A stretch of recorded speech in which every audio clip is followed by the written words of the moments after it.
So what could be the main factor for the next generation consoles, PS5 and the Series X? So Ed Booms, a Mortal Kombat series creator, went to Twitter and did a poll asking what will be the most important factor for the next gen consoles. The poll being affordable price, better graphics, exclusive games, and backwards compatibility.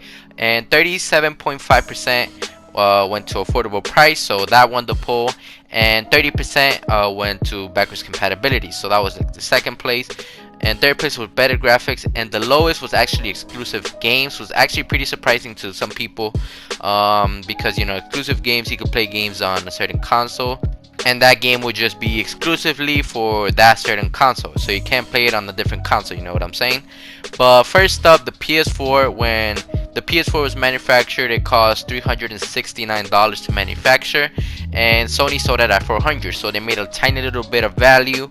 Over the months of millions of PS4s being sold, they made value, right? But this was back in 2013. Now it's 2020, right? And as we know, PS4 was $400 and the Xbox One was $500, respectively, right? Since the Xbox One had the Kinect camera that came with it, which I feel like they should have done back then. I feel like that kind of cost them a little bit, on the sales. But at first, $500 for the PS5 may seem a little bit steep, but it's not as bad as the PS3, which was back $600 in 2006. And of course, money inflation, different economies, prices are different, and the money is different in other places and stuff like that. But there still could be a chance that the PS5 could go less than 500, unless but it's very unlikely though, because it's gonna take a hit to the company of Sony, and to the people that manufacture them. They're gonna lose money, right? Sony's gonna lose money. And also, since a lot of people have a PS4 and a PS4 Pro, it's gonna be a slower process. Not everyone is gonna get the PS5 right away. You know what I'm saying? People might take like a year, or for like the PS5 Slim to come out, like a cheaper version of it, or until like the PS5 price goes down, right? Kind of what happened to the PS4 with the PS4 Slim. But looking into Xbox Series X's price, which could come, which is still, there's been less rumors about Xbox Series X price. But as we know, the original Xbox was $300 in 2001. The 360 was $400, and and the Xbox One of course was $500. But one of the Microsoft program management, right? They have said that they understand what a reasonable price is, but they at the same time they want to innovate what they're pushing, and that they're very confident and and what they're producing, right? So that can mean it could range anywhere from 500 to 600 bucks. I don't think it's gonna go over 600. That's just too high, especially for the specs, because PS5 and of course Xbox Series X have similar specs, but Xbox does have a little advantage in the backwards compatibility, since they have a better backwards compatibility now than of course of what PlayStation has, and of course that will cost more. So the Series X could most likely be more than the PS5, but we still don't know. You know what I'm saying? We still don't know. That's what we all assume.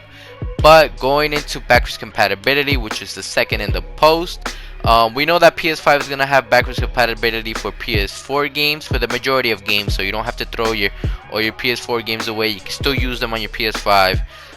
But having a full backwards compatibility all the way down to the PS1 is gonna cost money, right? It's gonna cost more money, because in the disk drive you gotta read PS1, PS2, PS3, and PS4 games and PS5 games. So of course that's gonna cost more money. You know what I mean? And let's say they do have full backwards compatibility, and as we know, as their PlayStation Now service, we cannot know if it will be forever or if it will always be free. You know what I'm saying? But as we know, PS4 didn't have backwards compatibility, because they're pushing their PlayStation Now service, which is basically you could play older older games, right, that you could play on other consoles like PS3, and I think even back to the PS2.